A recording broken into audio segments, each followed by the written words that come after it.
But what we need to do is that we need to understand that there's a lot of stories that need to be told. I'd like you, if you can, I'd like you to support me. Go to Patreon to see the slides. I'd like you, in a sense, to also, sometimes I'm on Twitter at Dr. Clyde Winters 8. And you can also find me on, go to YouTube, Clyde Winters on YouTube. I have over 200 videos, many of them dealing with the history of the Baradanacs. That's what Dr. Marie Charles has taught us is the real name of the Black people who live in Britain. It's Baradanac. And so I like to, I've done a lot of research on the history of the Baradanacs, and I hope you'll go to my YouTube page and, subscribe. And you can, you'll find whenever I make a new video that you can hear it. Also, if you're interested, you can order my books at Amazon.com. Okay, this particular research, I'm going to talk about the Muslims in the West Indies. You can find more information in my new book. Is called The Soul of Islam, the history of Sunni Islam in the Americas. And what I do in The Soul of Islam is I talk about the Muslims that live throughout the Americas, you see, and you can find out more about Baradanacs in my book, Blacks in Europe. It's very important. It's very important that you understand is that there's so much history of the foundational Black British.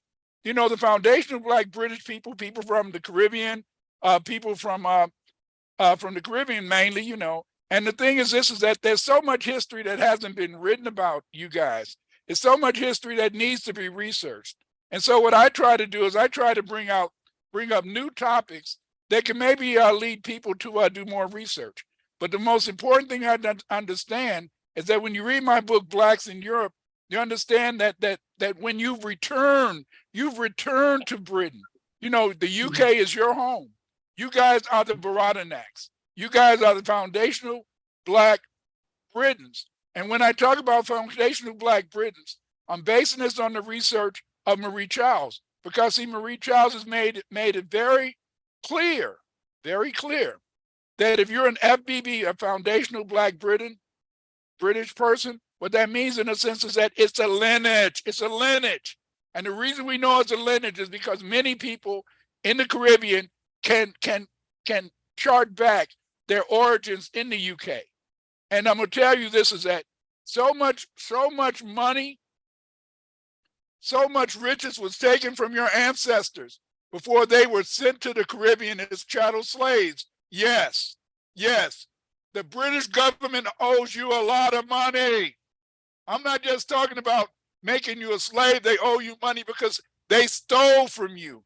And that's one of the reasons that Thomas Oliver did everything he could to try to eliminate any evidence of your riches, any evidence of your supremacy. You have to understand is that you are a unique people. Yes, if you went back to the UK and you're from the Caribbean, you're a unique people. You just don't know it. They want to make you feel inferior. They want to make you feel that you're not home. But when you move from the Caribbean back to the UK, that's your homeland. To understand the history of Muslims in the West Indies, we have to know about the Moors and other West African Muslims. The Moors were great sailors, and because they were great sailors, you know, often we don't really see the ships that these Moors made. They make you believe in a sense that these Black people, they went around in canoes, or they went around in little small boats. No, they made gigantic vessels. They made ships larger than what the Spanish rowed over to America. They made ships 3 times larger than the Ninta, the Pinta, and the Santa Maria. The Portuguese may have knew about America from the Moors. Moorish navigators made the sextant. The sextant is a navigation device that has been used for centuries by the Moors to navigate the 7 seas. Yes. You invented that. Black people invented this, but they've taught you can't do anything. They taught you that we're dumb. No, that's wrong. We made so many beautiful ships. We made ships in the sense that the Europeans copied. You don't even understand. You don't even understand that just about everything that Europeans have today, they got from you. They got from you, you see, because it was your people, in a sense, in the UK that was making things possible to make, in a sense, their expansion across the world. Black Muslims from West Africa ruled Iberia for over 700 years. Blacks from Africa ruled Grenada, since they had left Senegal and other parts of West and Northwest Africa. As a result, there were tens of thousands of blacks in Portugal after the Moors were forced out of Iberia in 1492. Yes, yes, they were forced out, but yes, they had to get out of Grenada. But that didn't mean that all blacks left. All the black people didn't leave Iberia just because, in a sense, the Spanish had taken over in 1492. Here's a picture of this painting of the Moors leaving Iberia in 1492. Yes, yes. These are people like you. These are people like me. These were people like us. The Portuguese may have learned about Brazil from Vasco da Gama. Da Gama found out about the West Indies and Indian Ocean trade from West Africans, especially Ahmed ibn Majid. Yes, yes, yes. When the Portuguese came to the Americas, they already knew America existed. That's one of the reasons why, if you notice that when the Pope gave the Europeans the right to come over and to make people slaves, the Portuguese they didn't want the islands, they wanted Brazil. You see, that shows you how much these Spanish people know. After the fall of Granada, many African Muslims were enslaved and sent to the Americas when it was discovered. For whereas Asian Muslims had been thrown out of Spain in 1285, the African Muslims, the Moors, who entered Spain in 711 under the leadership of General Tariq, were not defeated by the Spanish until 1485. And really, even though they were defeated in 1485, they still remained in control of Granada until 1492. Although the Spanish created a whole body of laws and regulations to build a defense against the Muslim infiltration into New Spain, many Muslims from Spain either immigrated to the Caribbean from Spain or were brought there as slaves. During the period of slavery, there were many Muslims slaves in the Americas. In the early decades of the slave trade, they came from the Levantine. They came from the Senegal and Guinea regions of West Africa. Yes, yes, yes. They make you always feel that the Moors were a bunch of white people. They were a bunch of people that came, in a sense, from North Africa. No. The Moors that went into Iberia and ruled for 700 years, they came from Senegal and Guinea, and probably some came from Gambia. Some of the people that you're talking to every day, Sister Shanice, some of their ancestors were ruling in Iberia. Yes, yes, yes. During the period of slavery, there were many Muslim slaves in Spain and Spanish America. In the early decades of the slave trade, they came from the Levantine. We know that by the 18th century, there were Muslims beginning to arrive in the Americas and in Brazil. In Brazil, there are reports of Hausa Muslims as early as 1607 being numbered among the slaves there. This shows that the Sudanic Africans began arriving in America long before the 18th century. The Moriscos. By 1539, the King of Spain decreed that all grandsons of Muslims burned at the stake were not to be admitted to the West Indies. In 1543, Charles V ratified the decree and ordered the expulsion of all Muslims who had already settled in the Americas. The burgeoning demand for labor forced the Spanish to take slaves from Africa. These were mainly Arabs, Mandi, Berbers, and Haja, Fula, and Wolof. And they also took, some blacks that lived in Sardinia, Majoria, Monaria, and almost all of the Levant. Beginning in 1503, they were put to work in the mines. Although the Spanish thought that they were bringing in pagan slaves, most of these Africans were Muslims. Yes, yes, yes. See, they didn't really care. All they wanted was to have some bodies. All they wanted was some people that they could work. And see, the thing that made it so terrible about working in the mines is that the Portuguese and the Spanish, they felt, in a sense, why should we worry about these people? Why should we even care? And so usually, sadly, and this is something that is on them, they used to work people in the mines until they died. And then they would just buy some new people, some new buzales.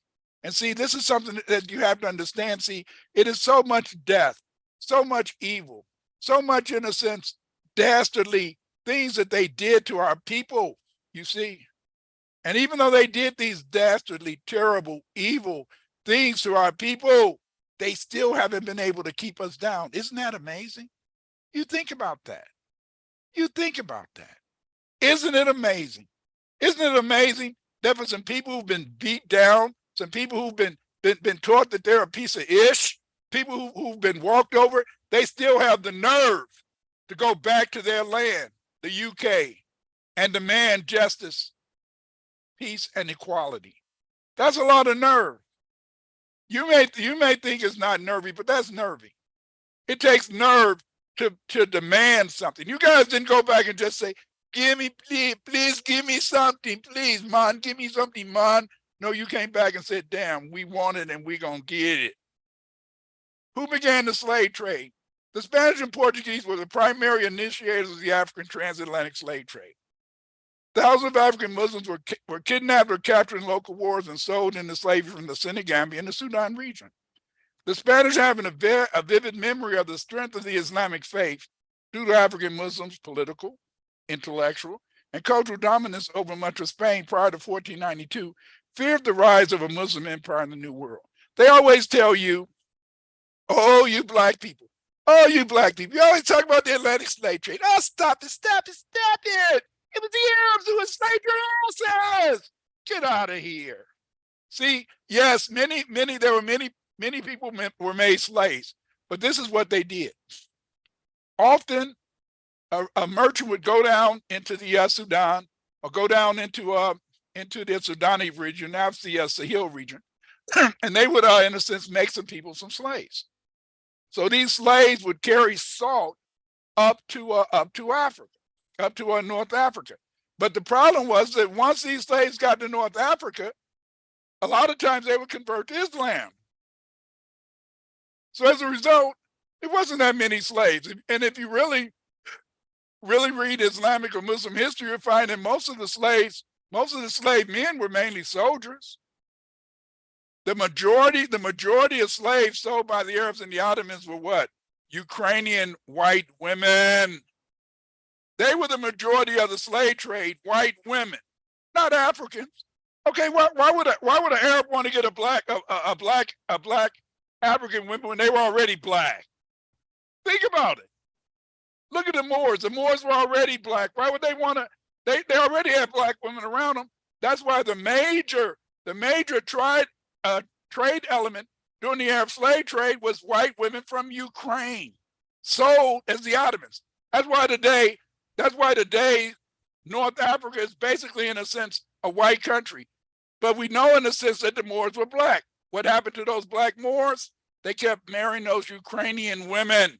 They kept bringing those Ukrainian women into their harems. And as a result, in a sense, that's the spread. It's a lie when they talk about that the mass of black people were made slaves by the Arabs. That's bullshit. It's bullshit. But again, in a sense, you have to know your history. That's why we study history. That's why we know, in a sense, certain aspects, but you only can learn history when you study it.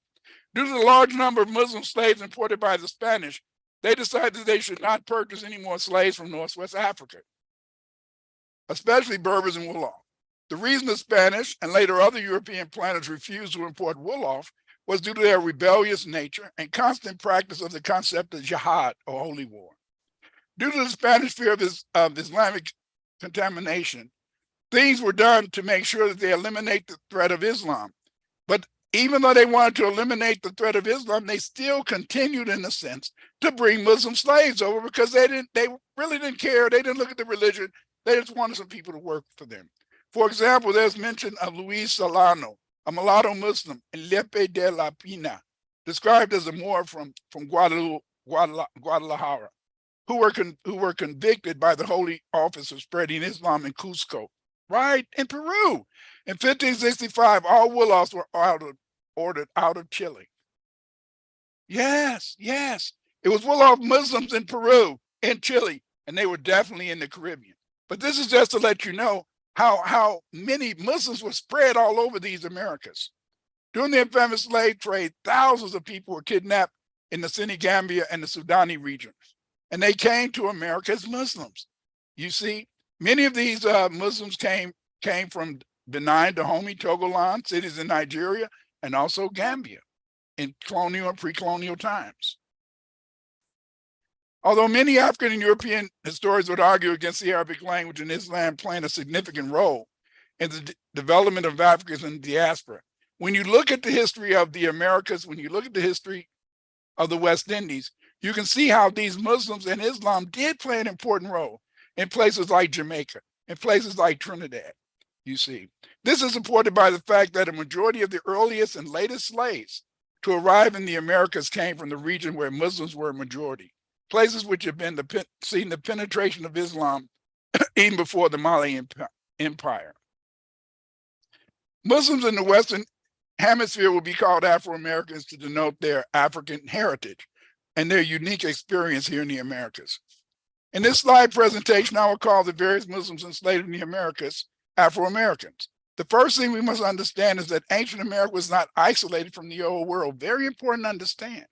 They try to teach you in a sense that nobody knew about the Americas until white folks came. No, that's a lie. Africans had already been trading with the Americas and the islands for thousands of years. I said thousands. In fact, researchers in Brazil feel that the first Black people that came to the Western Hemisphere came to the Western Hemisphere 100,000 years ago. Yes, 100,000 years ago.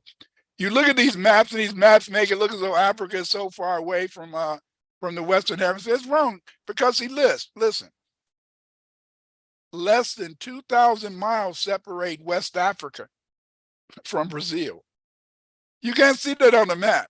You know, that's why they could never really make a real world map, because if they made a world map, Africa would take up the entire globe. Because Africa is so large, you can fit maybe 6 or 7 Americas and even China in Africa, along with the continent of America. That's just to show you. So that's why none of these maps can ever really show you how large Africa is, because the fact is that this is a gigantic continent. I was one day looking on YouTube, and they were looking at the satellites going across, and I mean, damn, it was a long time before that satellite got across Africa into the Levant. Africa is gigantic, gigantic. But they make you think in a sense that Africa is just a little country. No, it's a continent, Evidence leading to the presence of Muslims in ancient America comes from a passel of sculptures, oral traditions, eyewitness reports, artifacts, and inscriptions. In Mesoamerican art, we see Africans and Semites in positions of power and prestige, especially in trading communities in Mexico. When I talk about a Semite, is this. If you notice, most Africans do not prefer to wear beards. You rarely see African people with a beard on the continent because there's too many flies and too many mosquitoes. It's so damn. You don't want them nesting in your beard. But you find in a sense that once these people became Muslims, they would grow a beard. You know, I mean, hey, even today over in the United States, you see a beard is becoming popular among many foundational Black Americans, Afro-Americans over in the United States. I don't know about Britain. Maybe a beard is coming back there, but over here it's really popular. Evidence leading to the presence of Muslims in the Caribbean come from a passel of sculptures and other evidence. And see, what we know is that much of the evidence shows that Muslims have been here because they found coins. Yes, they found coins in South America and North America dating to 800 AD, you see. And according to Al-Masoud, he claims that Muslims at Cordoba reached the New World in Maroon, written in the year 956. Al-Masoudi said, and I quote, "In the ocean of fog," that's the Atlantic, "here are many curiosities, which we have mentioned in detail in our Akbar el-Zarman, alas, now lost. Adventurers who penetrated it on the risk of their lives, some returning safely, others perishing in the attempt." Yes, yes, yes, yes. People like you, people like me, people like us. They're already trading over here. In the early period of the slave trade, Muslims in America came from the Berber, Fula, Mandi-speaking people, and Wolof of West Africa. Hausa, Fulani, and Yoruba people would represent the latter, or the Sudanic Muslims, groups that lived in the New World.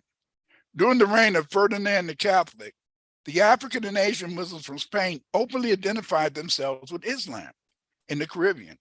But owing to his liberalism, Ferdinand was relieved of his duties by Cardinal Cisneros in Madrid on the 22nd of July, 1517. His powers were then delegated to the bishops of Santa Maria of the islands of Santo Domingo and Concepcion.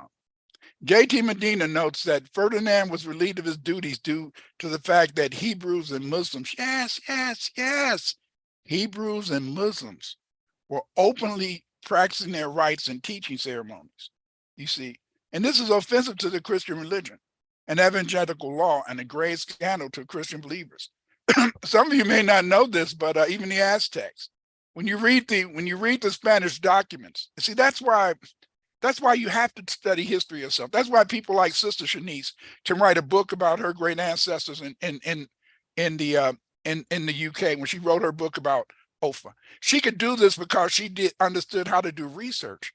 And because of the fact that Sister Shanice understood how to do research, she wanted to show, in a sense, and make a book so that people can understand their history. So your children can understand their history, you see? And see, but that's why you had to do this research. And do you know that the Aztecs, yes, the Aztecs, although they always talk about the so-called Aztec religions, when you really read the research on the Aztecs, they were Muslims. Yes, the Aztecs were Muslims, and in fact, they claim they belong to the Mandingo tribe, but they don't tell you this because, see, the European, in a sense, if the European tells you that the Aztecs were Muslims and that the Aztecs had mosques, then that's telling you what?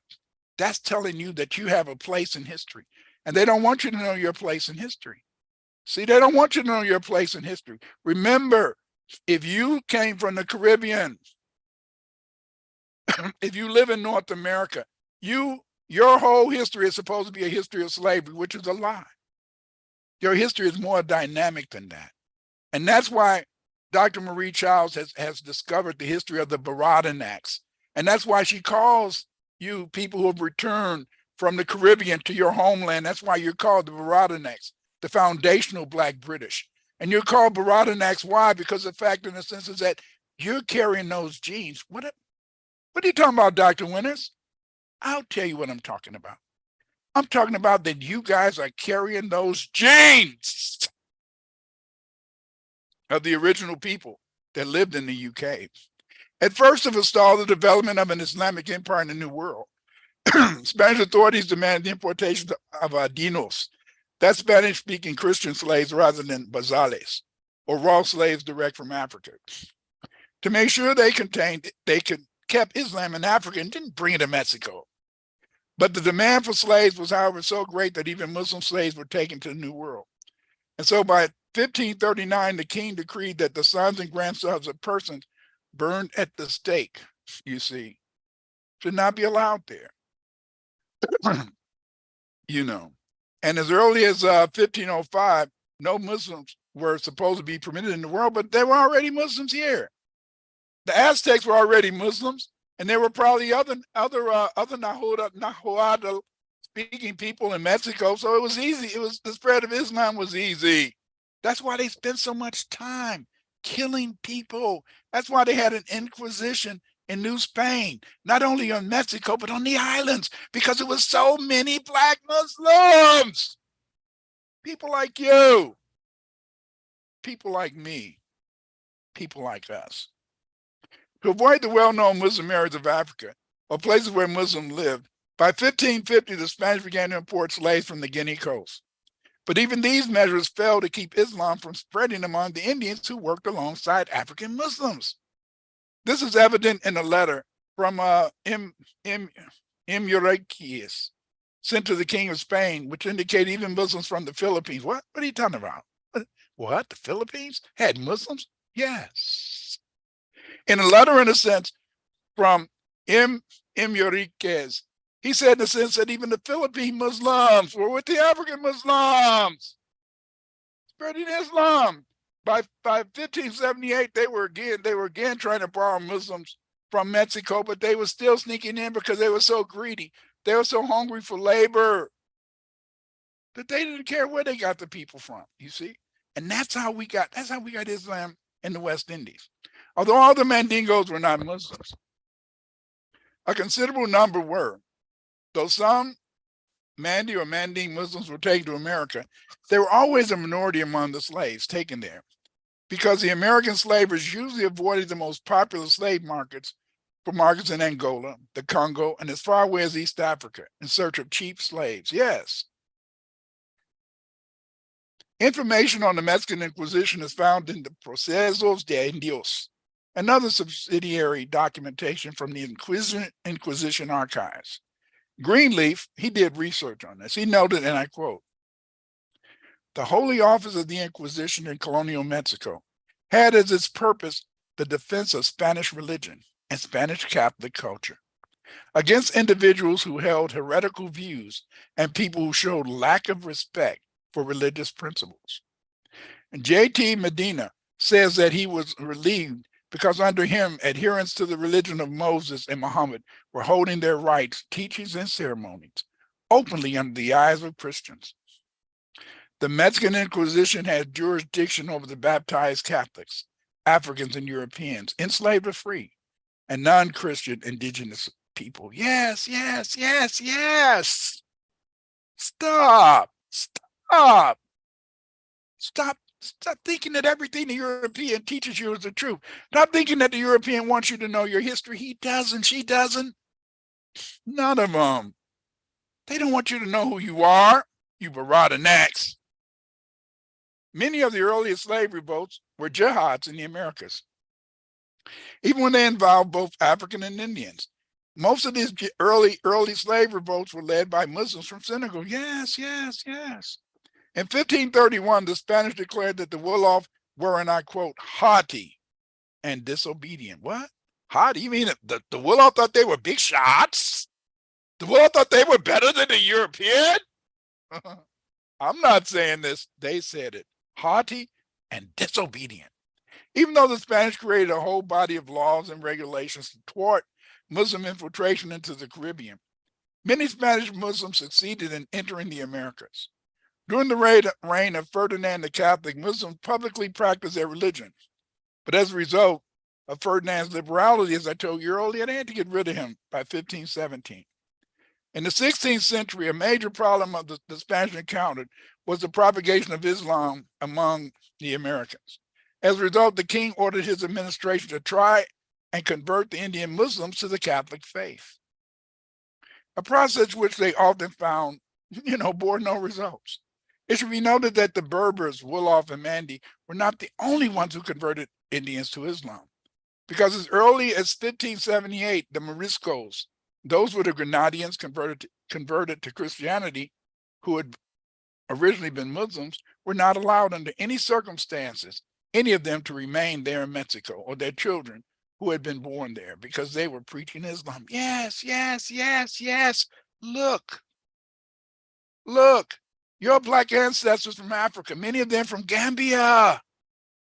They were over in the Western Hemisphere trying to start a new Muslim empire, a new Islamic empire, and they were scared as hell. They were scared in the sense that Black people, African people, would start a new empire in the Americas, just like they had done in Europe. And we know that these Black Muslims ruled Europe from 711 to 1492. That's almost 800 years, almost 1,000 years of Black rule. Black rule. How long have the European ruled Africa? Let me see. They took over Africa in 1899. By the 1960s, Africans were getting their freedom. They only rule Africans today because Africans allowed them to rule them, because they control their minds. But we, Black people, we taught them everything they know. But now we feel that we should wait for them. They can't teach you nothing. Nothing. Many of the earliest slave revolts of jihad were led by Muslims. And this is so terrible. In Suriname, Arabi, one of the greatest leaders of the Bush Blacks, defeated the Dutch on several occasions and was granted territory under the terms of the peace treaty between the Bush Blacks and the Dutch, near French Guiana, for his people to live the rest of their lives. Yes, yes, Arabi. a Muslim in Suriname. In 1492, the African Muslims were forced out, and the Moorish slaves and Moriscos were sent to Jamaica. Yes, Jamaica, by the Spanish Catholics who work in the mines and the sugar plantations. Yes, yes. These Moors, along with native populations, often resisted Spanish injustice and murder. Sultano, he's wrote a lot of articles on Muslims in the Caribbean and Jamaica.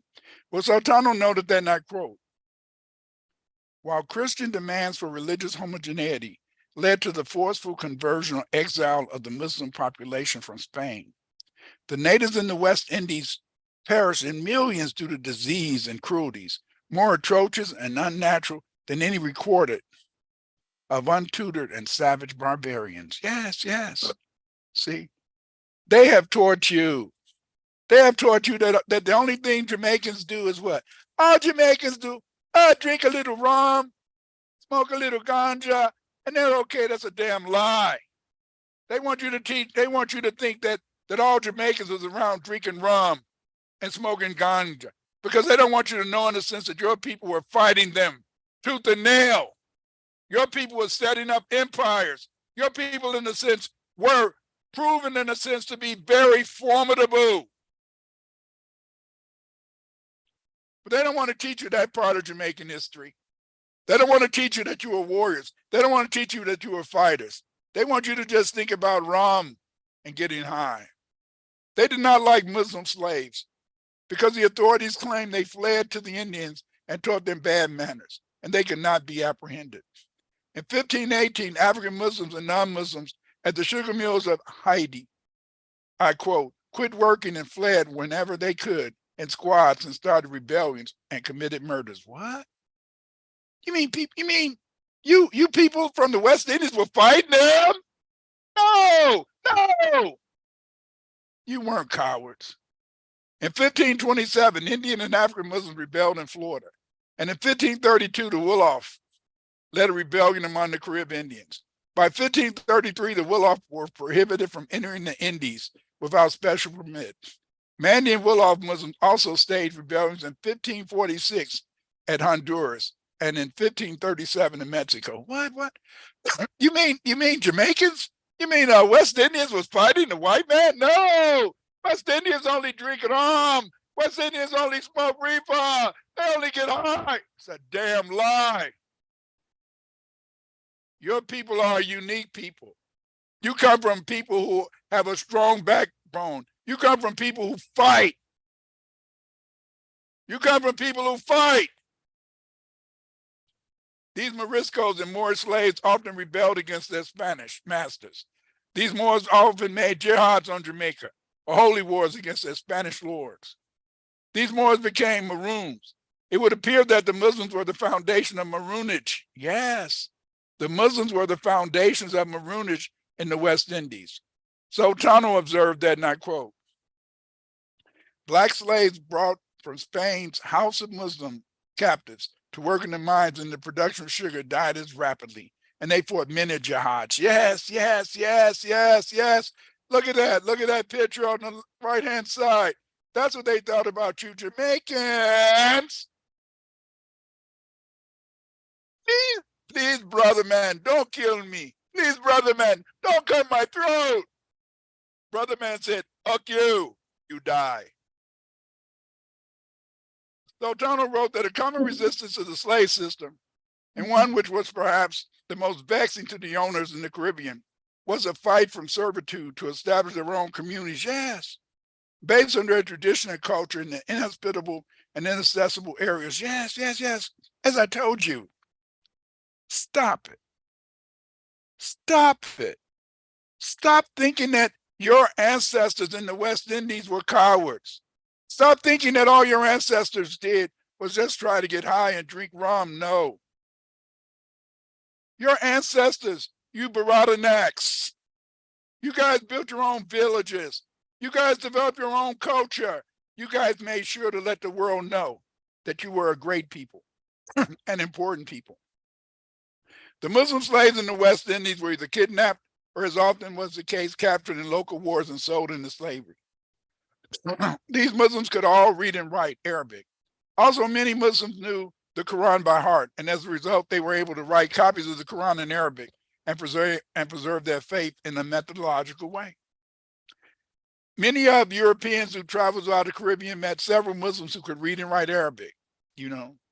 Mungo Park, in a sense, he just said it was beautiful the way these Muslims in Jamaica and these Muslims in Trinidad could write the Arabic alphabet, and they even knew passages from the Al Quran. R.R. Madden, in 12 months residence in the West Indies, during the transition from slavery to apprenticeship, he talked about the Muslims he met. In Jamaica, most Muslims pretended they were Christians to avoid oppression from haters of Islam.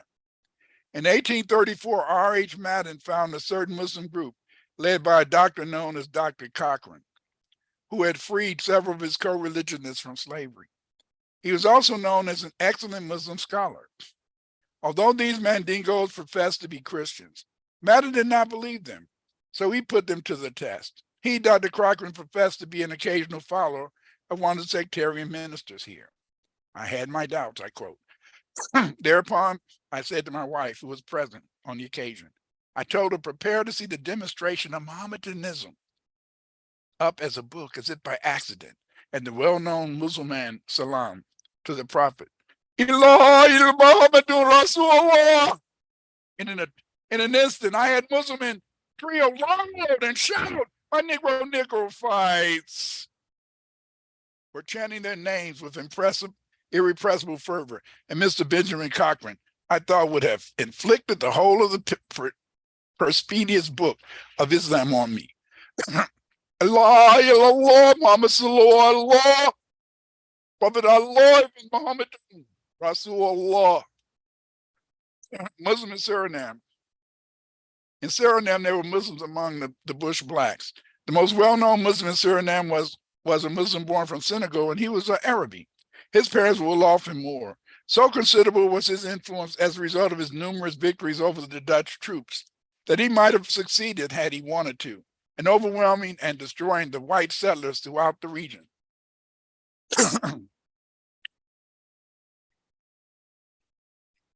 But owing to his devotion to Islam and belief in the Quran, injunctions relating to jihad, his fight was to deliver his people from oppression and not to enslave the whites. In 1761, he signed a treaty with the Dutch at a plantation called Aka on the upper Suriname River, and his people were given land which they still own today. Yes, yes, yes. Your Muslim ancestors did not take it. Shh. They wanted to be free. See, stop.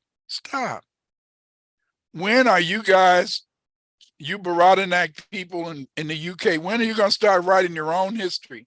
Even writing the history of your parents who lived in Jamaica, the real history. I'm so tired of reading these histories written by Europeans. They're not going to tell your truths. They're not going to tell your story.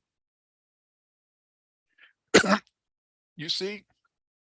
Very important to understand that.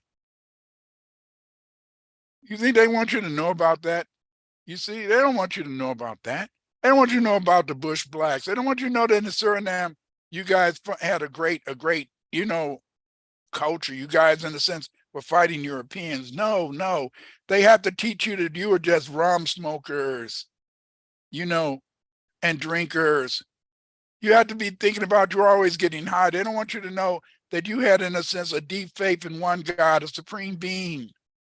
Even the so-called Africans that came over here, they didn't believe in many religions. They had personal people, they had personal gods or personal ancestors that they may call on to help them. For example, a lot of times when you pray, if you're a Christian, you say, please, God, grant me my prayer in Jesus' name. That doesn't mean that you're worshiping Jesus. And that's the way it was with Africans. When Africans came over here, they might mention the name of maybe a water spirit or another spirit, but that doesn't mean that they didn't believe in one God. They didn't believe in the supreme God. Stop it. Study, learn, know your own religion, your own history, your own culture. During slavery and immediately after emancipation, there were many Black Muslims in Trinidad. And even though people laughed at an East Indian member of the Trinidad government when he told them that originally there were many Black Muslims residing in Trinidad and Tobago, he was absolutely telling the truth. Yes, yes. Mrs. Carmichael, who visited many islands in the West Indies, excuse me, and especially Trinidad, found many Muslims on the plantations she visited. Although the Mandinka slaves Mrs. Carmichael talked to did not specifically say they were Muslims, from their reference to a great man of peace who lived in the East, along with their mention of the great Massa in the sky, Allah, plus the fact they attended church on Fridays, I'm sure they are Muslims, she wrote that, and I quote, I never found any who knew the name of Muhammad, but probably if I had known the name in Mandingo, I might have been able to make them understand better. Several native Africans have told me that in their country, they were every fourth day to church to say prayers to one very great Massa, whom the great God sent into the world a long time back to teach people to be good. The great Massa never cornered to Africa, but he stepped in countries far off from them where the sun rises, or in the East. You see what I'm saying? You see, your ancestors in the Caribbean, you didn't tell everything like we tell today. Nowadays, you can't even keep the average Baradanak or foundational Black Britain from telling every damn thing to the white man to let the white man know how to kick our ass. You can't find an Afro-American hardly who'll keep his mouth shut without trying to tell the white man everything, or even in Africa, sadly in Africa. They want to tell the white man everything. But you see what our ancestors, they were wise.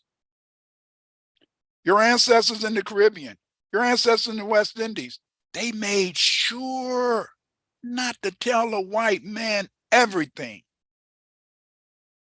They made sure that you have to, in a sense, be a man or a woman, you know. When I was growing up, I grew up in Chicago. My mother and father came from Mississippi, yes. My mother and father said, don't you ever tell a white man shit. I'm sorry to be cussing out there. I don't want to be cussing. I don't want y'all to hear any foul language from my old man. But but my mama said, you don't tell everything to these people. Got to keep something to yourself. And I'm quite sure the old school Baradanacs, old school foundational Black Britons, your mama tell you the same thing. But today's young people, they don't want to listen. J.F. D'Action Lavoisier, while visiting Trinidad and Tobago, found Muslims living there in the 1820s. There were few Muslims in Venezuela, though. He also found that there were numerous Muslims in Trinidad during slavery. For example, in Portugal, Spain, there lived a Mandingo named Muhammad Sisse. Muhammad Sisse was born at Niana Maroon, in a village near the bank of the Gambia. His parents were Abu Bakr, his father, and Aisha, his mother. He began his education when he was 8 years old at a school in a place called Dar Salami. At Dar Salami, Sisse was taught to read the Quran, Arabic grammar, and math. Muhammadu Sisse attended school for 8 years. He graduated at 17 years old and became a public school teacher. What? Wait a minute. Wait a minute. Are you trying to tell me that there were people, Black people in the Caribbean, in Trinidad, who have been school teachers? No. All the Europeans said is they brought a bunch of farmers over to grow some rice and to grow some sugar, and they were lying to you. Study your history, Baradanacs. Study your history. You're a unique people. You're a grand people. Stop listening to those Europeans. The Muslim Trinidad that belonged to the Mandingo Society freed practically all the Muslims in Trinidad. The members of this society voluntarily subscribed funds from among themselves to liberate Muslims from slavery. Muhammadu Sisse, who lived in Portugal, Spain, told the Captain Washington of the Royal Navy that he could remember 20 Muslims ransomed at the cost of $300 to $700 apiece. As a result, Sisse said there have been no Muslims held in slavery in Trinidad for years. Yes. See how black people were. The first black people that went to the UK from Jamaica. You know, these people, when they came to the UK, what did they do? They started little groups where everybody would save money. You know, maybe 4 or 5 people in the family would put maybe $50, $20 a week, and then every month or every couple of months they would give all the money to one of the other people so they could buy a house, so they could start a business. But what do we do today in Britain? Every man for them damn selves. Listen. They want you to be for yourself because they know you will never make it on your own. Tell me, I want you out there to tell me a baby that was born, that came out of their mama's womb and started walking. You won't find that baby. When that baby was born, somebody had to cut that umbilical cord. In the old days, if you was a father, you bit that mother. You had to disconnect the baby from the mama. Listen, Baradanak people. Listen, foundational Black British people. You cannot make it alone. You work as a group, and that's how you were born. A human baby doesn't do anything on their own. We have to work together to be successful. Many members of the Mandinka Society have served in the West Indian Regiment and the Royal Navy. This is especially true of those Africans captured aboard slave ships by the British Navy on their way to slavery. Because once they were landed in British ports, they were usually set free and persuaded, in quotes, to join either the Army or the Navy for a period of no less than 7 years. Yes.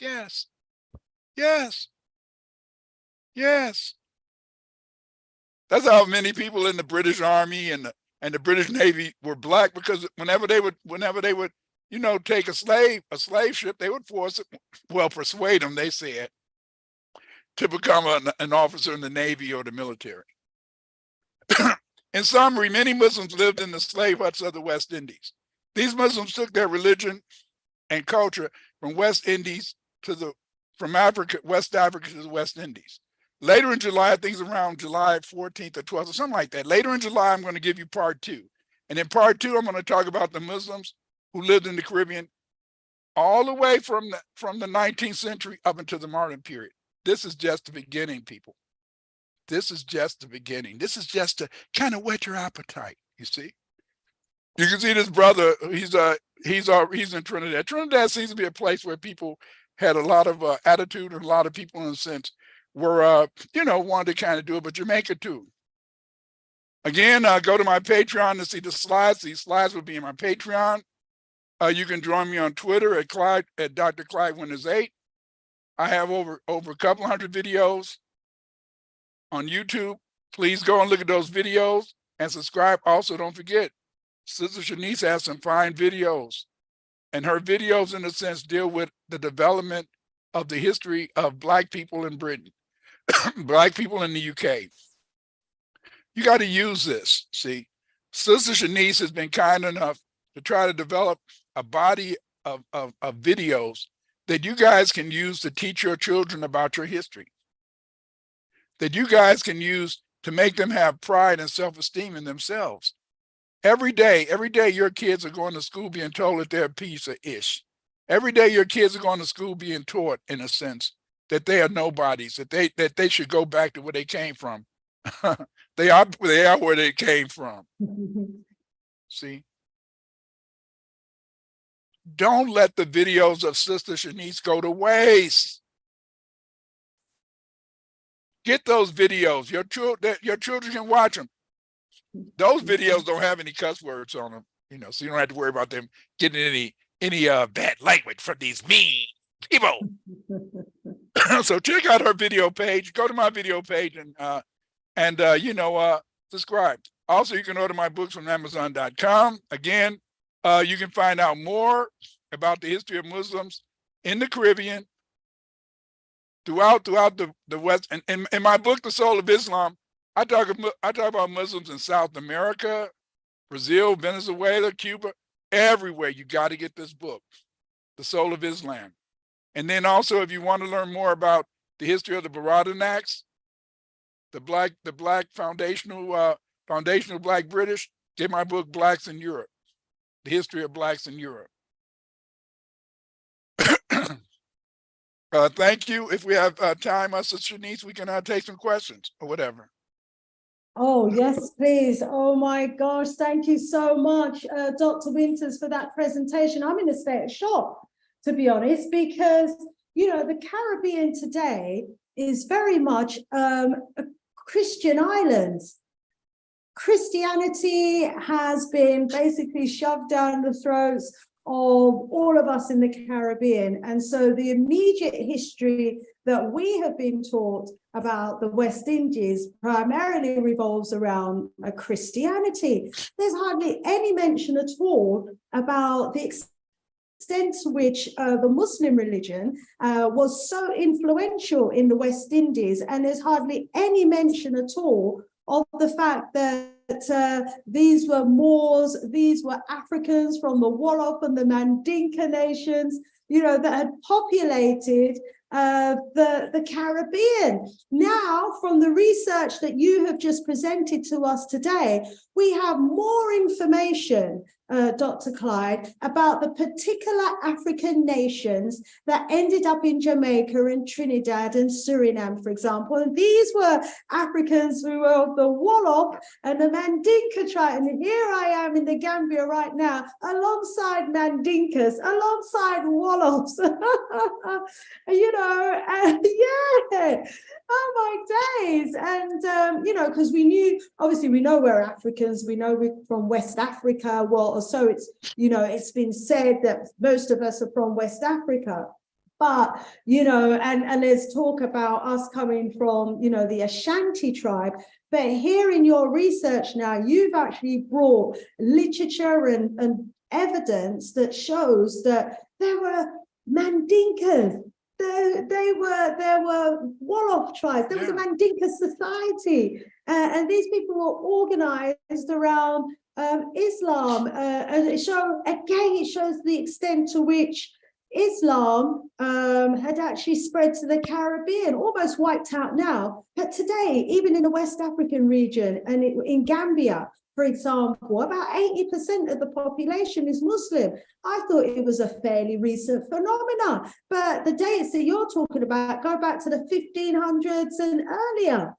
I am shocked. Let me go over to the chat and see if everyone's as shocked as I am, or have I been hiding under a bushel somewhere and just totally oblivious to all of this research. My gosh, Dr. Clyde, they have been teaching us a whole load of BS over here. But you have to understand, they have to teach you that, because see, they want to create a group of people. They curate the history, and the way they curate the history is to try to, in a sense, make you believe that you're not fighters. They want you to believe, in a sense, that the only people that stand up for your rights are Caribbean women. They don't want you to think that Caribbean men were the trees upon which the foundation was. Willie D over in the United States, he found a CIA agent. And this CIA agent on his deathbed, I don't know if you heard this yet.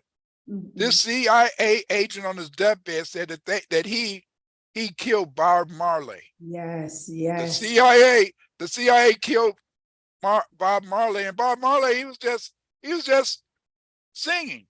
But they do not want you to see any men.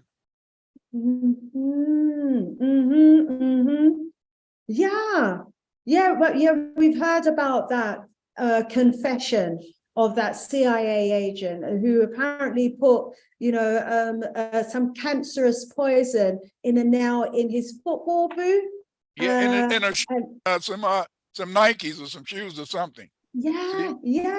So you have to be careful what you take from them people, because they don't mean us any good at all. But they talk about the Russians today. They talk about the Russians going around killing, giving people cancer over there and in Britain and all. But now we see that they did the same thing. They do not want you. They do not want you to curate. They do not want you to believe, in a sense, that you guys are fighters. You're a unique people. We've been fighting all the way. Wow, wow, wow. Dr. Winters, we've got some questions here. Okay. This is a question from Kwame Oboje, because, you know, what we do know in the Caribbean and places like Jamaica is that there are still fragments of what we might refer to of the traditional African type of spiritual way of worshipping. And so the extent to which the Muslim religion in Islam was a major influence in Jamaica and other Caribbean islands, you know, in the early 16th century, would suggest that there would be still more fragments and more evidence of the Muslim religion, or, you know, or just evidence of the extent to which it was wiped out. But what our brother Kwame is asking is, Baba Winters, do you think across the Caribbean islands they practice our own tradition? Yeah, because see, you got to remember that many of the Muslims also participated in the natural religions there. In my book, The Soul of Islam, I even talk about how much of the teachings in the Colombles, you know, Abada, the Yoruba religions that are spread throughout Jamaica, Cuba. A lot of them have, in a sense, of Islamic influence. In part two, I'm going to talk about those influences. He's absolutely correct that there were many African religions, and many of these African religions, they included not only, in a sense, those traditions that were part of the traditional African religions, but they also included parts from the Muslim area. And in my book,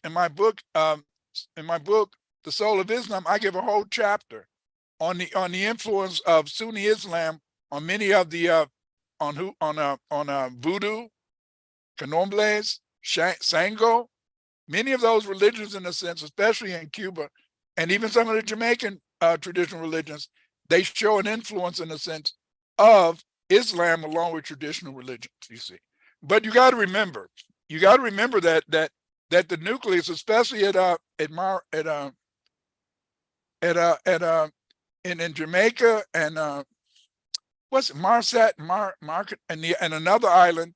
So many of you guys have it's Montserrat. Montserrat. Yeah, Yes. Montserrat. See, Jamaica, Montserrat. So many of your ancestors were Irish, Black Irish Catholics. That's one of the reasons why Christianity remained one of the dominant religions, because so many of your ancestors, about what, 70% of your ancestors on those two islands alone were Black Catholics. See, yes. But remember, when Cromwell sent these Black Irish to Jamaica and Montserrat, he said you would be there for perpetuity. The laugh is on him. You didn't stay in Jamaica for perpetuity. We're back now, aren't we? We're back.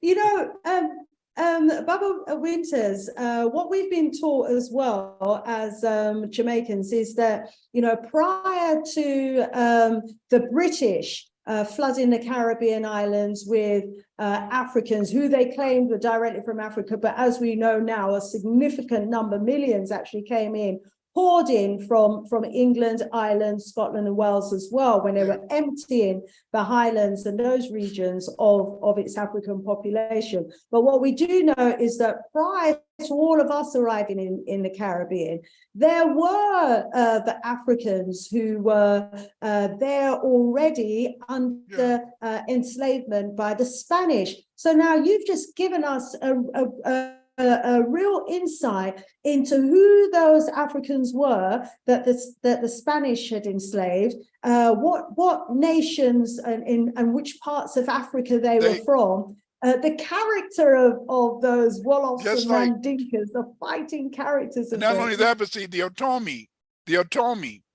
Okay, I'm going right now. Any of you put in OTOMI.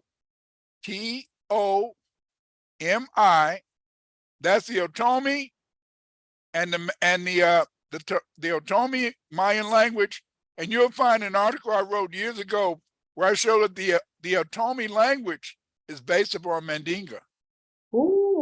Just put that in there. Put Clyde Winters Otomi, and an article is going to pop up to show you. And see, remember, the Otomi people were the people who lived in Puerto Rico, Jamaica, and the Caribs. And I even show how their language was a Mandingo language. I wrote this article some years ago. And see, it's all a lie. They had to curate history. You had to understand they had to curate history because of the fact, in a sense, is that they don't want you to know that you're a unique people. Remember, they want you to think that you were in a sense that you were begging, you were under a rock, you was living in the jungle. Mama jumba, baba jumba.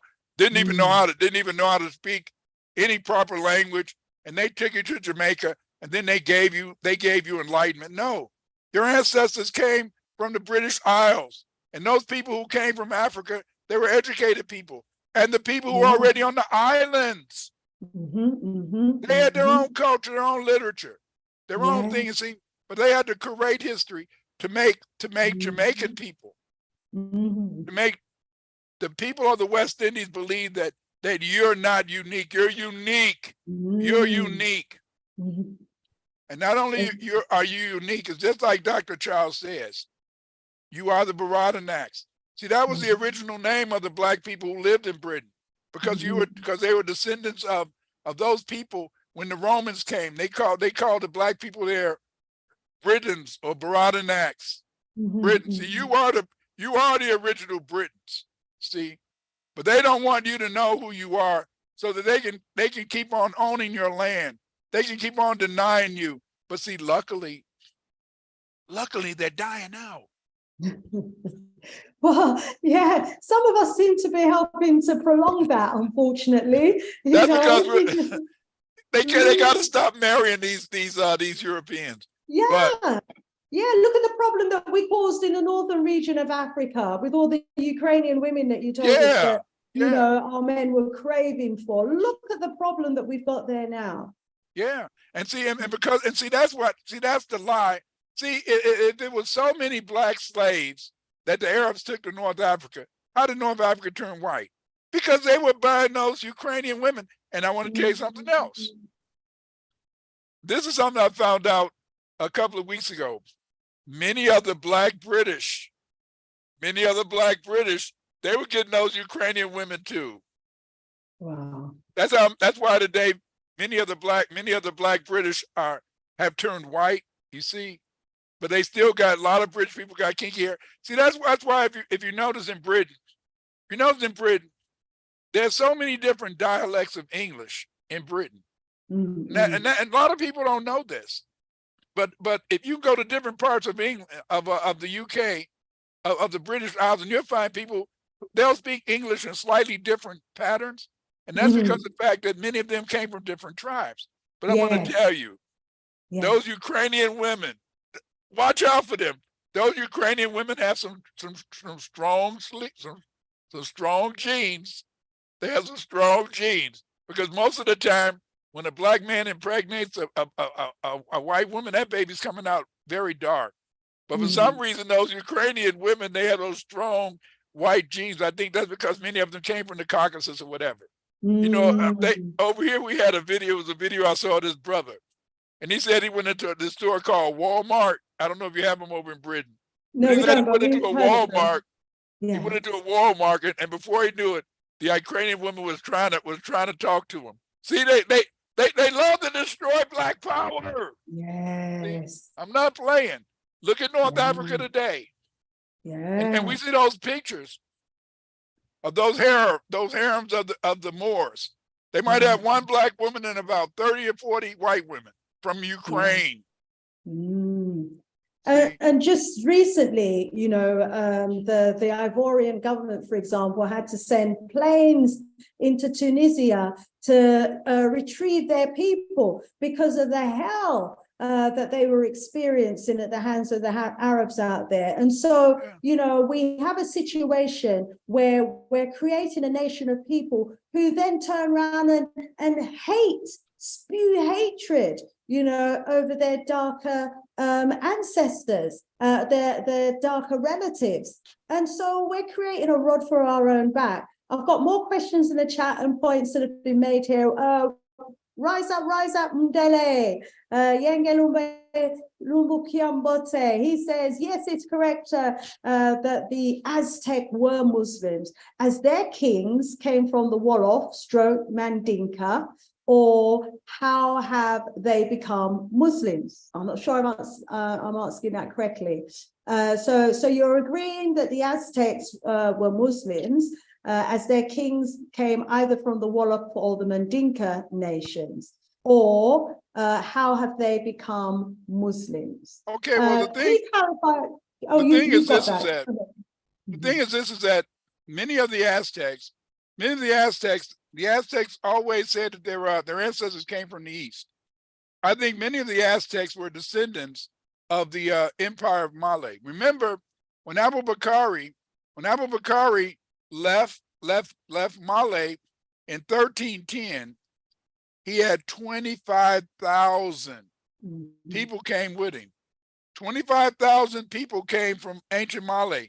Some of them were Muslims, some of them were traditional religions, because they came from throughout the Mandingo Empire, the Malay Empire. And so, see, these Aztecs, they talk about the fact that their ancestors came, and when their ancestors came, their ancestors married some of the local women. Then later, when the king came from their old country and tried to tell them what to do, they said no. And so this would agree with the fact that, if you remember, in the story about Abu Bakari, who was the emperor of Malay before Mansa Musa, that we know in a sense that, remember, he sent out two expeditions. The first expedition went out to try to see if it was a land across the Sea of Fog, which they call the Atlantic. Then later, when they came back, then he took the main party of 25,000. So I'm assuming that many of the Aztecs were members of that original group, who in a sense had came from Africa. That's one of the reasons why you find that particular Islam that was practiced by the Aztecs, it wasn't in a sense Malinki Fiqh. What they call, most of the West African people used to belong to what's called the Malinki Fiqh. The Malinki Fiqh was the Malinki school of Islam, and it had certain. That's why, in a sense, many women in West Africa were highly respected. In fact, before the Arabs came, many Muslim women in African village went around nude. But then when the Arab came, he said, "Hey, you got to put some clothes on them." But see, most brothers, that didn't bother them. But see, when the Arabs started coming, that's when they started trying to get people, in a sense, to be more what they call Sunni. But today, many of your Muslims, like those the people who, in a sense, who are those barbarian Muslims killing women and children and raping the women and kidnapping them, they belong to what's called the Wahhabi Fiqh. And the Wahhabi Fiqh, that's the type of Islam that's taught in Pakistan or taught in Saudi Arabia. And these Wahhabis, they feel that you got to keep the woman down. They feel that you got to, in a sense, maintain complete superiority over the women. That's one of the reasons why the Arabs have never been able to progress. The Arabs have never been able to progress because they don't respect their women. Whereas, see, as African Muslims, even with Sultan Usman Dan Fodio, even Usman Dan Fodio made it clear that women had to be duly respected, women could be educated and everything. See, the dynamic duel in the world is the black man and the black woman. When they become as one, that's a power couple. That's the real power couple. And the European does everything in his power, and the Arabs and everybody else, to encourage us to be like this. See? Because see, when you put a black man and a black woman together, unstoppable. And so, yes, they, in a sense, they were Muslims, but the Aztecs, they were practicing the Islam that was the original Islam before, in a sense, they had the jihads. Remember, Usman Dan Fodio and the rest of them, as they began, in a sense, to quote unquote purify Islam. So they practiced, the Aztecs, they practiced Islam as it was practiced during the Malay Empire. Before the Malay Empire broke up, Mhm. And so again, you know, you've just taken us back into Africa there, where a lot of the Africans would have come from, that then went on to populate, you know, some of these Caribbean islands. And, you know, as you said, that they were practicing Muslims at that time. And so there is a question in the chat actually that was asking about the dialect. So Brother Kwame Aboje says, you know, when our ancestors were enslaved, they still spoke their own dialects, didn't they? So that's an interesting one there. You know, See, what language did the Wolof and the Mandinkas, for example, do you think came to the Caribbean islands speaking? We do know that obviously the Africans from England, Ireland, and Scotland, when they came in, they probably almost replaced the original Africans of during the Spanish era, because they were probably killed off under the, you know, the wickedness and of the enslavement regime to a large extent. But yeah, where's the evidence of those earlier languages, or maybe why they seemingly disappeared? Well, you know, you did some research and you showed how some of the Jamaican English is kind of, it has the same diction, the same in a sense rhyming that goes back to the Irish. But what happened is this: is that many of these words, in a sense, you have to understand that when Africans came over here, they in a sense they spoke different languages. But even in Gambia today, although people may speak a mix of languages, Black people always develop what's called a lingua franca. And so they'll speak a lingua franca, and this lingua franca is going to include words from many other languages, but it's going to be a different language. But it's a language that allows that would allow the Wolof, the Mandingo, Aztecs, and whatever to in a sense communicate. Yeah. And most of these languages were based around the Mandingo language, because see, many of the for example, many of the people like the Yoruba, the Hausas, they always say that they're Imale. I'm going to talk about this in the next lecture. And the reason they talked about they were Imale is that many of the African Muslims, they began in a sense to learn Islam with the expansion of the Malay Empire, because remember the Malay Empire, it expanded all the way down to the Ashanti, you see, and Yoruba and Hausa and others in a sense adopted Islam through the Mandingo. So they had lingua francas. And so what you had to do is that when you look at the language, if you were really to look at many of the words in the British English, you're going to find that a lot of the words have an African origin. But see, nobody's ever done that research, except we've done that research in America so we can show it. But you can do the same thing. But see, just like your research that showed in the sense that the timbre and the rhythm of the English spoken by people in Jamaica goes back to their Irish heritage. That's some important research, you know, Shanice. Very important research. But see, most of our people, especially in America and in the UK, we don't know our great history. We don't know the uniqueness of us as a people. So we continually, in a sense, allow Europeans to tell us lies and to define who we are instead of looking at who we are. So yes, they would have had a lingua franca. That to that questioner, they would have had a lingua franca, and this lingua franca would have included words from Wolof, Mandingo, etc. And that in a sense, they would have spoke to each other using that language, because see, remember, people had their unique languages. That's one of the reasons why we have what's called in America Geechee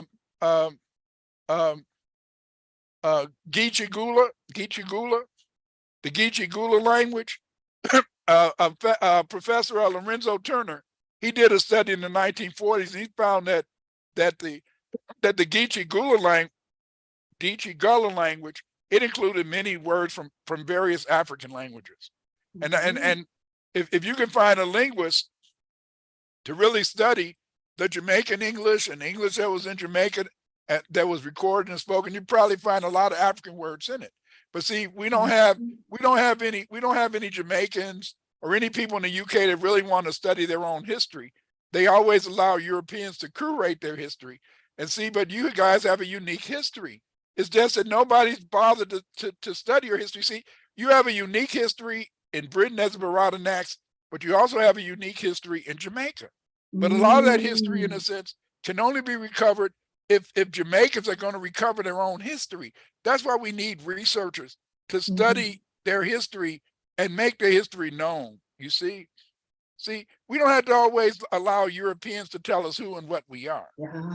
But see, they get away with this. And see, that's why everybody out there, you guys better get the book by Sister Niece on King Olfa. Better get that book.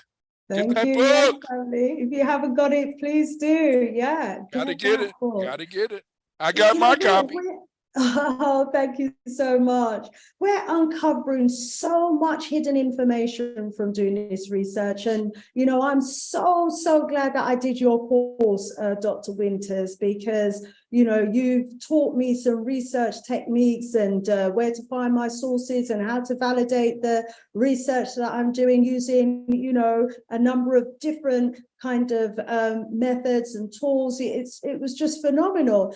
And as a result of that, you know, I'm uncovering so much history about us, even as Africans who were the original people of England, Ireland, Scotland, and Wales, and then those of us that ended up in the Caribbean directly from Scotland, Ireland, and England. And now you have just opened up a whole new chapter of our history, which was prior to us arriving in Jamaica, Montserrat, and other parts of the Caribbean, and Trinidad and the other Caribbean. You know, so you've just opened up the chapter that tells us who the people were originally who were there when we arrived. Now, what we do know is that when we arrived in the Caribbean, when we arrived in Jamaica, there were already Africans there. There were already people who they describe as, you know, the Caribs, yeah. They were there as well. You've just told us about the Indians that were converted to Islam, that the African Wolofs and the Mandinkas were converting along the way, and who traveled with them, those Indians that had been converted to the Muslim religion. May well have been some of those that they were calling Indians and Tainos and Caribs. But there's a whole history now of all of those Mandinkas and Wolofs who populated the Caribbean in the early 1500s and earlier. And there's so many stories that has documented evidence about the names of some of the characters, you know, the revolts and everything. It's all there now. Wow. See, you know, we need somebody. We need somebody to write a love story. We need somebody to write a love story of some of those Maroons. You know, a Maroon man and his woman. See, it is so much of your history, Baradanax. It's so much of your history, foundational Black British, from Jamaica, that we need to have this. Instead of writing a book about how you fell in love with a white man, write a book about how it was some Black love in the Caribbean, and that they were warriors and they wanted to lead their people to freedom. I mean, listen. Yes, there were slaves in the Caribbean, but there was also Maroonage. Those were Maroons. There were people who had their own cities, their own towns. The Europeans had to barter with them. The Europeans had to deal with them. Let's get this history out. Stop. Yeah. You gotta And stop it. Great thing about this presentation today, Baba Winters, is that you've directly linked us now into Africa. Now, you know, I spend a lot of time in the Gambia, and we've got the Wolof and Mandinka nations here, but the Wolof goes right through Senegal, right through Mali. You know, you've got Mandinkas that go all the way, so as we know, those nations like the Wolof nations and the Mandinkas and the others, they go across the European boundary lines that were drawn in 1884, 85, and cut across so many different countries.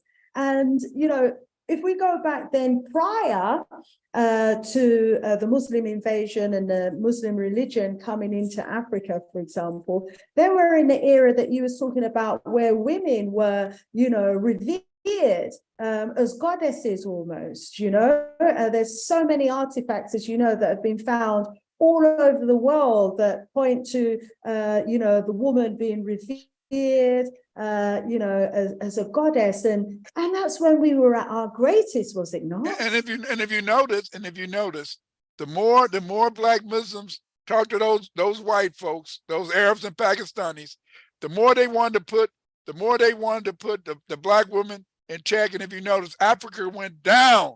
Yeah. The more our people wanted to put our Black women in check, the more our Muslim brothers wanted to stop dealing with the Black woman as being a powerhouse. Africa has declined. I told you, the real power couple is not a Black man over here and a Black woman over here. The real power couple is a Black man and a Black woman together. Be one. Black first. Black first. Be one. Absolutely. Yeah, for real. We are, the left hand and the right hand of each other. We are one when we come together, most definitely. Okay, let's go over to the chat and see if we've got any more questions there or points. Crossless says, Caribbean Queen, remember that song by Billy Ocean? That's a good one about Black love. Caribbean Queen, yes, indeed. We've got Yoshi in the house. Yoshi Mod, all right. Yeah, he's in the house. Bubba Winters, he's done me a song. I just need to get it on MP3. You got to play it one day. I got it on MP3. I'm just waiting to get it on the MP3, and we're on it. I think your voice is on it as well, and I'm there saying, rise up, rise up. Wow, wow, wow. Wow, wow, wow. Black Bass. All these lies I didn't realize I had. But I coined a meme the other day. Africa is not poor, just poorly managed. Yeah. So, that's it. It's just poorly managed. It's just poorly managed. See, because as long as African people are going to let the white man direct them on how things should be. As long as they're not going to let we cannot have a country where only Black men rule. You got to have a Black woman there. I mean, I had to think about my wife. I'm the man I am today because I had a Black wife who said, nigga, what? You better get your ass together and love your people. She told my children, you better love your people. Your people come first. See, if mama with you, what can you do? But see, today we're so divorced from our women. We're so divorced from our men. We're trying to fight each other instead of understanding that our strength comes from being together. Our strength comes from being as one, you see? And it's through being as one that our people can have that magnificent future. Listen today. Look at all. I remember a sister I used to work with in Ethiopia. She had so much intelligence, nobody want to listen to her. That's dumb. We got so many Black women in these African nations who, if the brothers would just listen to them, they could be making money. See, but no, they want to listen to the Chinese. They want to listen to the damn European. Anybody else but they damn woman. You got the queen right there. You got the goddess. You were the first goddesses on the planet Earth. You were the first goddesses. You were the first thing worship. Every religion began with worship of the moon. And the reason that we worship the moon is because women had, in a sense, their menses within 27 to 30 days. And because women, in a sense, had their menses, they studied, in a sense, they studied the moon so that they could know when they could be with their man and they could be intimate. See, women invented the calendar. And then the woman, in a sense, she went out while we was out hunting for some damn buffalo. The woman, she was looking at them grasses. And then she began to be the first farmer and she created the first two, and the first two was a Sith. It was a Sith. A Sith is made as a like the moon, right? That quarter moon is made like the moon because it goes back to your creativity. Africa is a failure today because Africa is not respecting and listening to its women. And as long as Africans try to be like the white man, they ain't gonna be ish. You can't be like this.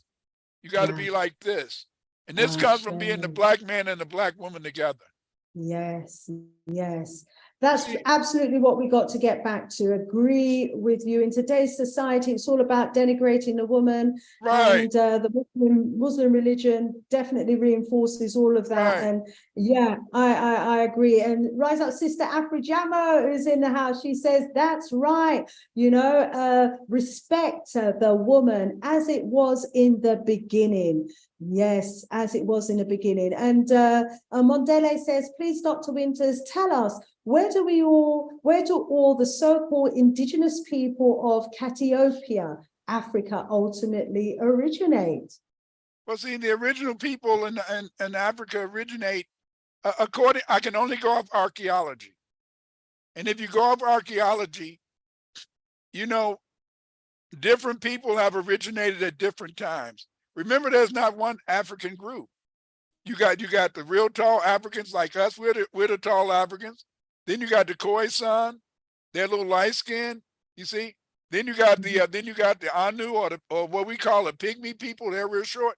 These people originated at different times, and but the mass of African people began in South Africa. And see, the reason that man began in South Africa is that you got to look at it from this perspective. Africa is the most stable continent. Africa doesn't have earthquakes. Africa is built on plateaus, and because it's built on plateaus, in a sense, there's not that many faults. What we do know is that man couldn't originate in Africa in North Africa, because in North Africa, much of the North African environment has went between the Green Sahara and now the Desert Sahara. So man couldn't have originated there. But see, South Africa is much more stable. And so man would originate in South Africa, then they would migrate north and then settle the rest of the world. See, you have to understand that black people are a race of sailors. Yes, we used to sail the seas. And that's because of the fact that we used to use a lot of canoes and boats in Africa. And because we used to sail the seas, you know, we would go to Europe, we would go to Asia, you know, and see, but we've been conditioned. We haven't been taught our real history. That's one of the reasons why I've had to write 40 books so far. I'm going to write more books. And Sister Janice, I'm going to put you out there right now. Family, Sister Janice is a tease. Not just because she's a pretty black woman. She's a tease because she told me she's going to write a book on the East African architecture. And I'm waiting. She teased me. She teased me. Our history is just so phenomenal. I just get bogged down in the research. I mean, I must have about 20 books that I need to write. I don't think I'll ever get around to it. You got to settle down. I'm just enjoying the research and uncovering all of this information. It's phenomenal. Yeah, wow. But you got to share it. But I prefer to sit back and listen to greats like yourself. It doesn't matter, but I'm waiting. I'm waiting. You already teased me. I want that. See that book on the architecture. I've resurrected the paper on the Irish, the research that I've done about the original people of Ireland. So I'll definitely fire that one over to you to look at for me. Okay, well that'll be good. You're gonna have to post that at Academia EDU, so we can get a lot of exposure. But I'm telling you, this sister right here, she likes to be a moderator. She likes to be a host, and she's a great moderator. She's a great host. But boy, I'm telling you, family, if you could get that mind, if you could get into that mind, you would say, damn, is that what's going on? Is that what's going on? I've been taught by the best to do the research, so it doesn't it's all matter. coming together. But see, that's the whole point.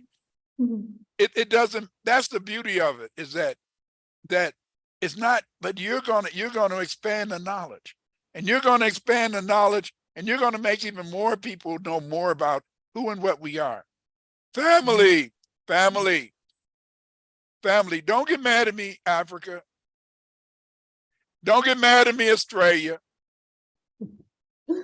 But people from the Caribbean, people from the Americas, they're unique people because they survived the Maafa. The Maafa. They survived the Black Holocaust. What is Maafa? That's a Swahili word that means destruction.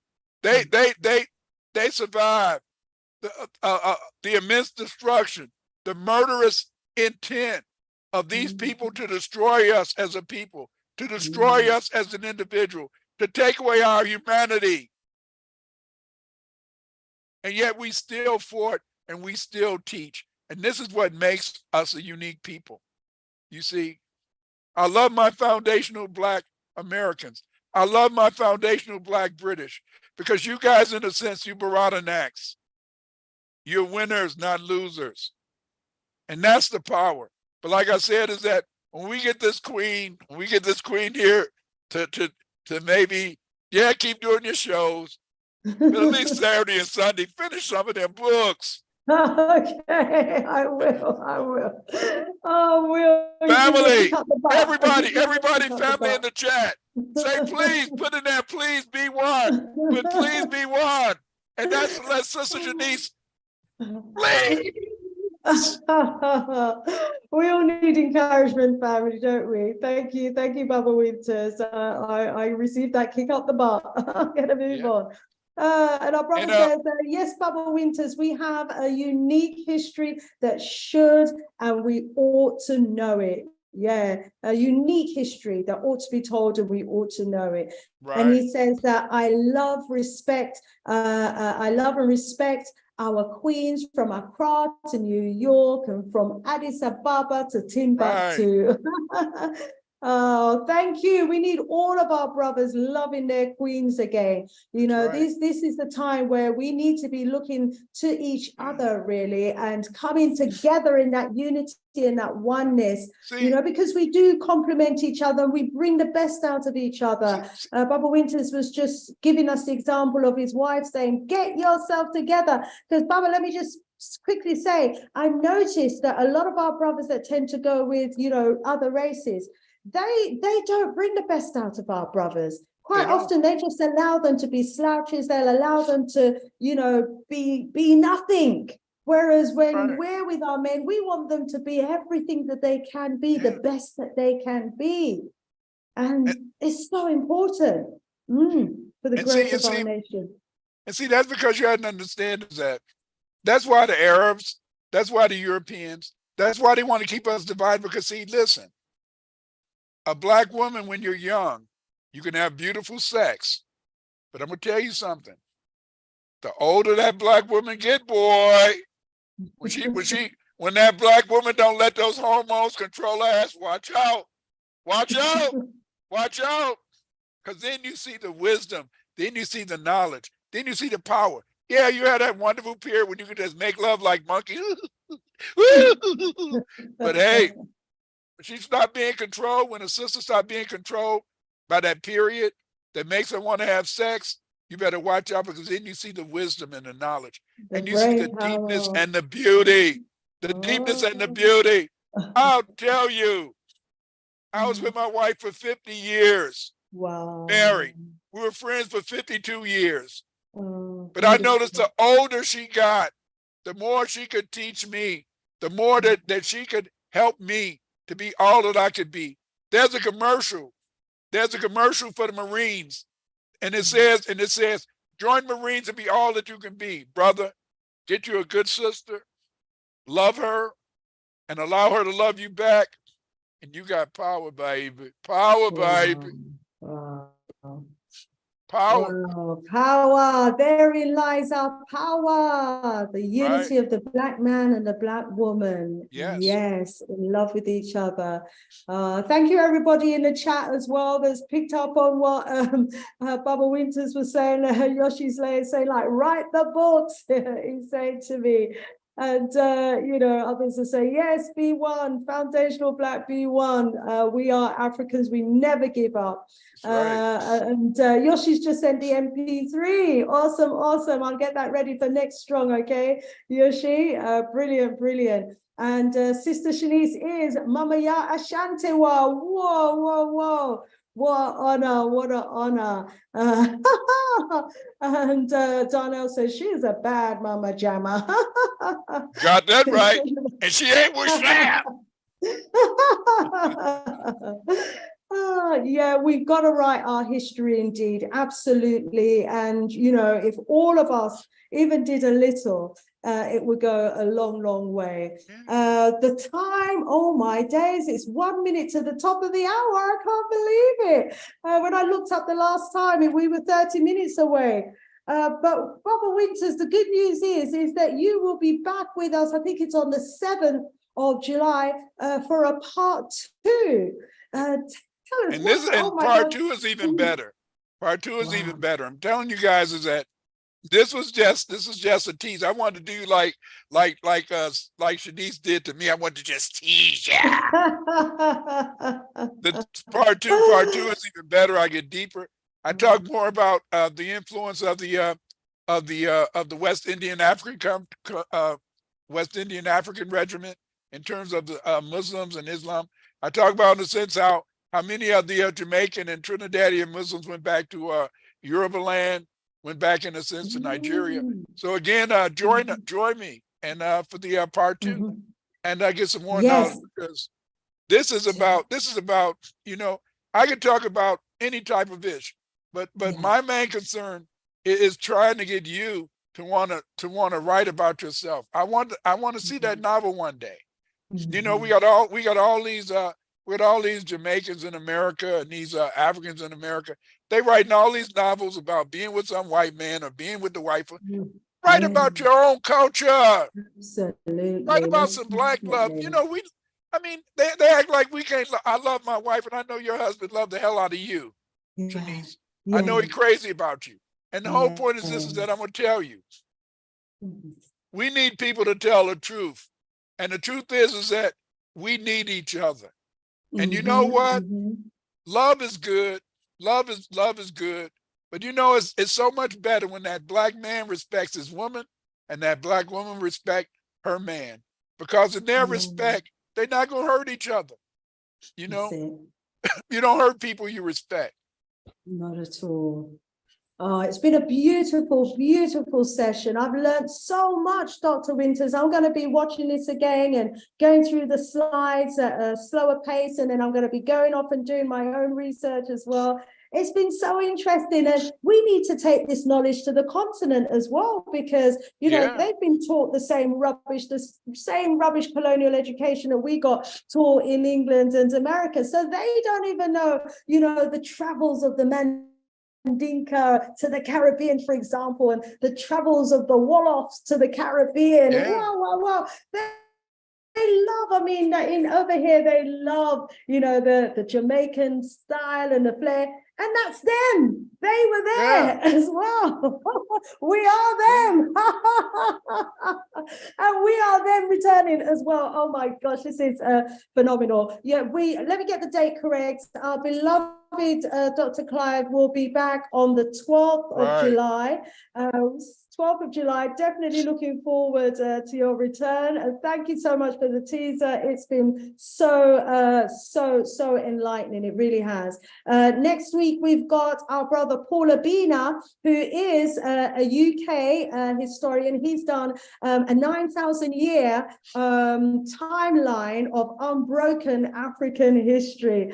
Someone who's doing incredible works here in our community. He's going to be presenting to us next strong, and the theme is From the Womb to the Tomb. Let me make sure that you've got a picture of what our brother is going to be presenting for us. Okay, it's not a, okay, I was going to quickly pull it up. Let me see if I'm able to do so and share screen.